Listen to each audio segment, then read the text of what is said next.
Hey guys, this is Abhishek from galleryseries.com and today we are going to do the quick unboxing and quick review of the LG G3 stylus which we have with us. This is approximately an 18 to 20,000 rupee device which you can buy from LG.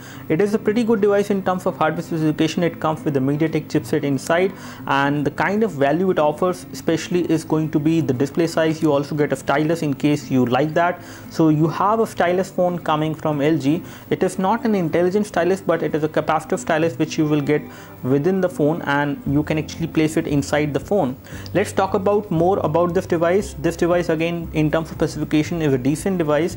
This is how the package contents or the package will look like basically, and we will just show you the package contents. At the back side we have some of the specification mentioned, that it has an embedded stylus pen. You have quick memo plus on this device, 1.3 GHz quad-core processor you have on this phone, and we have IPS display on this device, which is again high definition display, and we have 13 megapixel rear camera, 3000 mAh battery on this device. We have dual SIM capability on this device. We have gestures supported, and you also have a smart keyboard. So these are some of the key features which are being mentioned from LG for this device. Let me just open this package and show you what we have inside. So the first thing which we have inside is the LG G3. Again, I have already opened this package earlier. I was using this device for the past 2 to 3 days and I am ready with my initial expressions. So this is going to be a quick review of this device as per the performance it has given me and the kind of usage I have done with this phone. I'm pretty happy with the overall form factor and the kind of build quality it has. For the price, it does give you a pretty decent build quality with metallic kind of finish at the back side. Again, it is a plastic back cover, but it has a metal finish to it, which is looking good. This is the golden variant of the LG G3 stylus. Again, in terms of the look and feel, it feels exactly like LG G3, but there is a difference. Once you hold both of the devices in your hand, you can see the difference. But in terms of the build quality, they have actually used very good quality material on this phone as well. They have used plastic at the back as well as on the edges, and it is good quality of plastic colored in gold. You can also have other color versions of this device. The back cover is again removable. The kind of a design placement for the volume rocker and the power and sleep key will remain the same as you see on LG G3. We do have this camera, the 13 megapixel camera with autofocus in high definition video recording, and you do have LED flash, although you do not have laser autofocus on this device. This is the capacitive stylus which you will get with this phone, which looks like this. Again, it looks good, but again, it is not the intelligent stylus. It can be used to navigate over the UI of the phone, and you can always place it back inside over here. We have the loudspeaker over here at the back side, which does get muffled a bit when you place the device like this flat on a table when you are watching a video.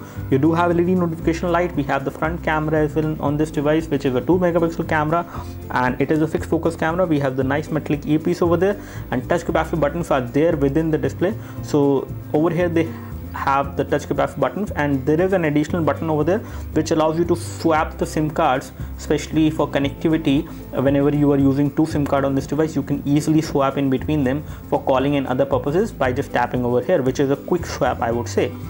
Talking about the back cover, I can see that the back cover can be removed, and I can show you the phone from the back side. Here we have the 3000 mAh lithium polymer ion battery, and we have the SIM card slot over here. Okay, this will accept the micro SIM. This is the second SIM card slot. The first SIM card slot is at the bottom, which will accept a micro SIM again, and on the top of it you can insert a micro SD memory card.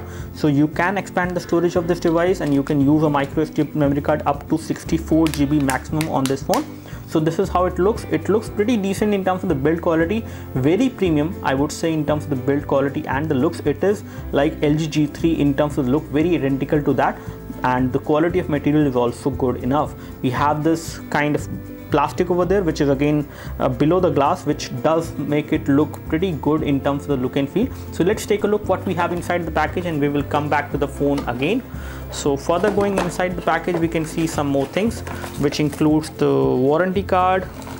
We have these headphones, which are like kind of general headphones in terms of sound quality. I have actually used them. These are the same kind of headphones which we have seen with LG G3 Beat as well. So again, they are plastic, not too great in terms of the build quality. The sound quality is also decent enough but not too great. We have the module over there with which you can pick the call with this button, and you have mic inside this one. You do not have volume controls on this module. This is how the audio lead look like.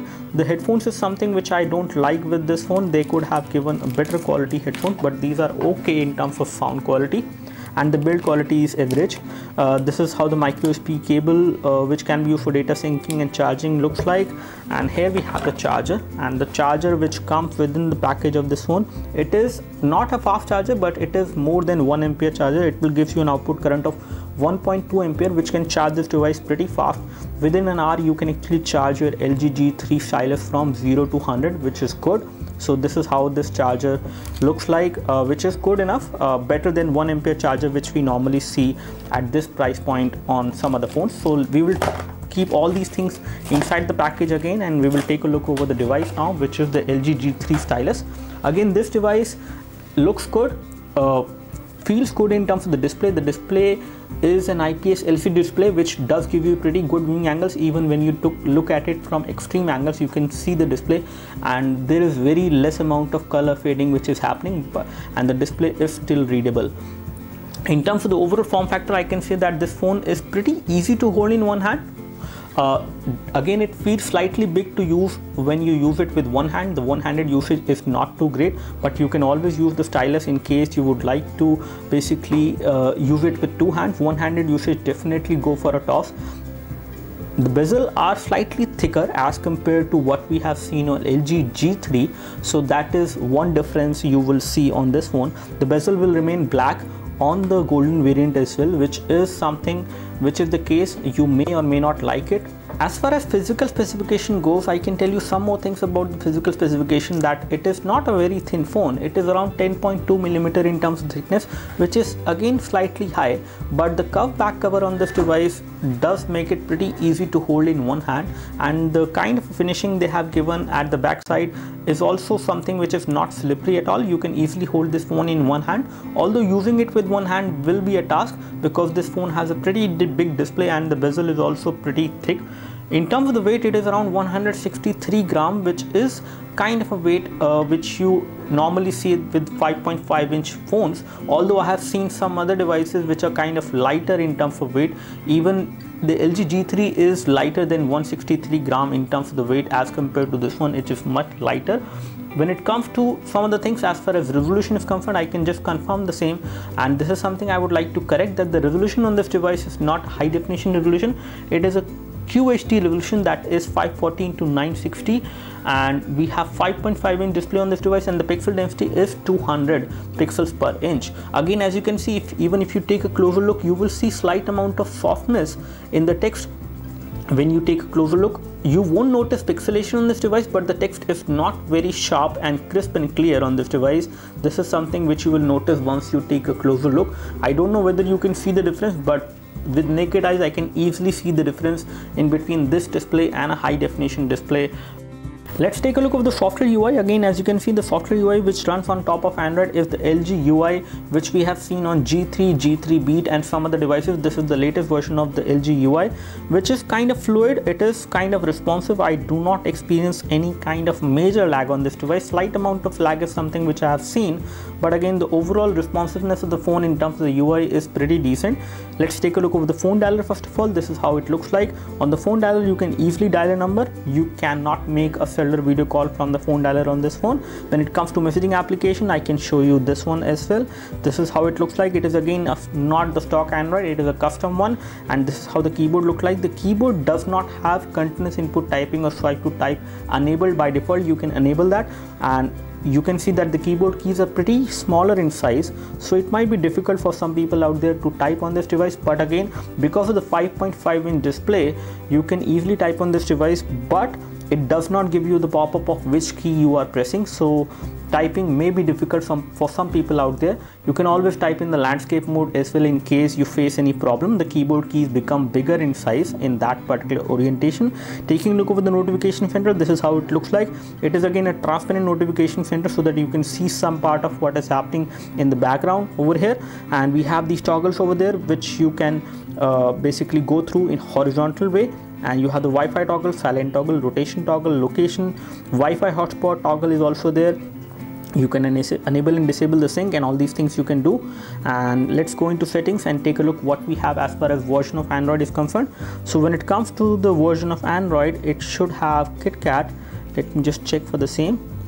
So here we have the software information, and we have Android 4.4.2 KitKat, which is not the latest version as of now, because the latest version is Lollipop. This device may or may not get Lollipop. We do not have any information about that as of now, but you do have the option of updating the software on this device over there, and LG has promised to provide some software updates on this phone. This is the information which we have got. Let's take a look over the application scenario. We have 1 GB of RAM on this device, and I can show you the current scenario for the RAM. And out of 1 GB of RAM, approximately 588 MB of RAM is being used, and 359 or 58 MB of RAM is free. On the first boot, you will get approximately 450 to 500 MB of RAM free on this device, which is good enough, but not too good, especially in case you would like to play high definition games. You can play high definition games although as well on this device. When it comes to internal storage is 8 GB on this phone, and out of that approximately 3.39 GB is available to the user. Again, the amount of storage you will get out of 8 GB storage on this phone for the user is going to be approximately 4 to 4.5 GB. We have installed certain applications and games, so that is why the storage is less, but the available amount of storage is not more than 4 GB on this phone, even when it is 8 GB of storage which we have on the phone, because the custom UI which is running on top of Android is taking some good amount of storage on the phone. When it comes to display, here we have the information or setting for the display. As you can see, we do have support for automatic brightness, and night brightness mode is also there. You do have notification light. The LED notification light is also there on this phone, and then we have some other controls. When it comes to sound settings, we have the regular sound settings, nothing new or nothing extra in this case on this phone. When it comes to connectivity, we do have support for creating a portable Wi-Fi hotspot as well on this device, which is a good thing. We do have support for VPN as well. USB tethering and Bluetooth tethering is also supported. When it comes to location access, you do have support for location as well, and I can show you the same. I think we have the location information over here. So we do have support for GPS navigation. You can use this device for GPS navigation without any issues. Let me just show you some of the sensors and some other information about the hardware on this phone. We have the quadrant standard over here, and we will take a look over the system information. And here we have the system information. The model number is LG D690, and we have ARM V7 processor on this device, clocked at 1.3 GHz. It is a quad core processor. It is MediaTek 6582 chipset, which we see on Android One phone. So we have the same hardware on this phone as well. And when it comes to the resolution, we have 540 into 888. That is because of these touch capacitive buttons, which does take some part of the screen resolution at times. We have Mali 400 MP as the GPU on this phone, and these are the sensors you will get on this phone, which includes accelerometer sensor, proximity sensor, orientation, and magnetic field sensor is also there on this device for precise GPS navigation. Let's take a look over the NT2 benchmark score and the Ninamark score now. On NT2, we have got a score of 17679, which is again not a very impressive score for a device like this, but in terms of the benchmark score, as far as ranking is concerned, this device is again at the lower position as compared to some of the devices, which includes Lenovo K900, Xiaomi Mi 2 and some other devices. But in day-to-day usage and the kind of performance you expect from this phone, it is pretty decent to give you pretty decent performance on day-to-day usage. You will experience slight amount of lag in the UI at times because of this custom UI, but again, when it comes to different kind of tasks like running some games, running high definition video, or doing anything else with any other application like Facebook and Twitter, does not give you any trouble while using this phone in day-to-day usage. On Ninamark benchmark utility, we have got a score of 60.4 FPS, which is again a decent score, and this device can handle high definition games, but there is slight amount of lag while playing some high definition games. So we have Temple Run OZ, which is running on this device as of now, and one thing which I really like is that the loudspeaker is fairly loud on this device, which I was not expecting, but it is pretty good. In terms of graphics, it is nice. I do not experience any graphic lag or frame drops. I can play this game on this device without any issues, but graphics are not very crisp and clear. but still they are okay. And as you can see, the sensors on the device are also working well, and the viewing angles of the display are also good even when you tilt it like this or like this.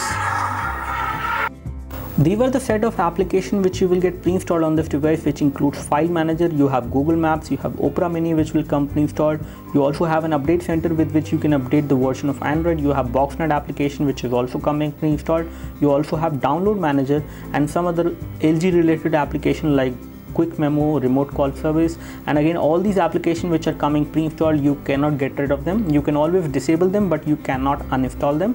Let's take a look of the camera interface now and find out how the camera quality on this phone. So this is how the camera interface looks like. It does give you a lot of options, like to change the mode you can access the settings by just tapping over here. Let me just go into settings, and for that I need to tap over here. Yeah, so on the settings we can see that we have the resolution which we can control. We can take 10 megapixel photos or 13 megapixel photos. I'm not sure about the aspect ratio which it will have. I think the aspect ratio for 13 megapixel photos is 4:3, whereas the 10 megapixel photos can be taken with 16:9 aspect ratio, which is good. You can record high definition video at 720p as well as at 1080p, which is good. And then you have different kind of camera settings and different kind of options to take photos. You can say these words to take a photo. All these things can be used, all these phrases can be used. We have the option to take the video directly, or you can take photos as well while recording a video. Let me just take a photo from this device from the rear camera as of now, and you do have tap to focus and autofocus is also there. Let me just disable the flash. So we have just taken the photo, and I will take the same photo again without the artificial light to show you the clarity, how does it perform in low light. So we have taken both of these photos, and let me just show you both of them one by one. So we will open them in gallery. So this is the one which has been taken without the artificial light. I would say the color production is decent, not too great. It is not the same colors which I can see original over there, but it is looking decent. I would say in terms of color production it is not bad at all. In terms of details, it is not very detailed photo, and the one which has been captured with light, it has captured good amount of details as compared to the one which is taken without the artificial light, but both of them are looking good. The low light performance of this device is pretty decent. I would say it is not bad at all, but you can take very good photos in daylight. Low light performance of the device is also pretty nice as compared to some of the devices which I have seen in the same price segment. So let me just toggle to the front camera to show you the performance of the front camera as well. This is how the front camera look like. The front camera is again not a 2 megapixel camera. I would like to correct here, it is a 1.3 megapixel fixed focus camera, but it can take decent self shots. As you can see, it does have face detection as well, and it can automatically detect a face and take the photo like this. I don't even need to press the camera shutter key in that case, and the photo looks okay. It is not too great in terms of the clarity. Don't expect much from the front camera on this device. You can do a decent quality of video chat, but not a high definition quality of video chat is possible. And the selfies are going to look okay, average, not too great in terms of the colors or in terms of details. Don't expect too much of details from the front camera or any shot which is taken from the front camera on this device, but the front camera is decent enough for the price. Maybe not for the price, because you can get a much better front camera even for a lower price as compared to what you are paying for this phone. So as you can see, right now we are playing a YouTube video from our channel, and this is a high definition video which is being played at not at 720p but at 360p. You can play high definition videos on this device at 720p. Some of the 1080p videos may not get played, but you can always play them with the help of third-party players like MX Player and some others which are available on Google Play Store, which you can install. As far as viewing angles are concerned, this is how the viewing angle will look like. One thing which I do not like is these touch capacitive buttons, although they do hide themselves automatically, but they take some part of the revolution at times. In video playback it is not the case, so it is okay. Loudspeaker is fairly loud on this device. It is not the loudest which we have heard, but it is decent enough. If I increase the volume to full, it is again pretty good. And if I place the device like this on a table, the sound will get muffled because it is actually at the back side. And again, it does not get blocked completely, but the sound does get muffled when I place it like this on a table, which is the case. But in all, I can say this device is pretty decent for video playback. It can play high definition videos. Most of the high definition videos can be played on this device, and the other one which are not supported, you can always support them or play them with the help of third-party video players. That's all from us as far as the quick unboxing and quick review of the LG G3 stylus. One thing which I forgot to show you is the stylus part, which is nothing extra, but it is a capacitive stylus. You can actually navigate on the phone, you can open application, you can do almost anything on the phone. You can open up the multitasking menu, you can kill the application, you can basically use the entire interface on the phone using this stylus in case you would like to use it. Again, it is a capacitive stylus, so it does not have any button or something like that which you might have seen on Samsung devices.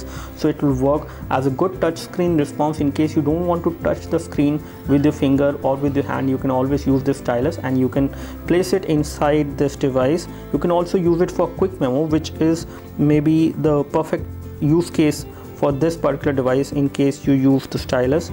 So in case you have quick Q slide or these applications which you may like to launch, you can also take a screenshot and then annotate on the screen using the stylus, which is going to be a better thing as compared to using your hand for that. So in that particular specific use case, this stylus will be helpful. Apart from this, as far as hardware is concerned, this device is slightly placed at a higher price point because this hardware, the MediaTek 6582 chipset with 1.3 GHz processor, is already available for a much lesser price in the market, but they have provided a bigger display, a better form factor, a better build quality to this device, a good camera at the back and a decent camera at the front. Again, not a great camera at the front, and the overall form factor of this device and the kind of multimedia experience you can have on this phone is pretty decent as well. The battery can also come out. 3000 mAh battery can give you around 1 day and more than 1 day of battery backup at times, especially depending on the kind of usage you have. In case you play games a lot and you watch videos a lot, then in that case it will be 1 day.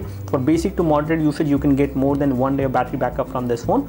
So do let us know if you have any specific question for this device. We would love to help you. You can like this video help you by clicking the like button below. You can subscribe to our YouTube video channel for more videos like this by clicking the subscribe button below. Thanks for watching this video. This is Abhishek signing off. Thank you.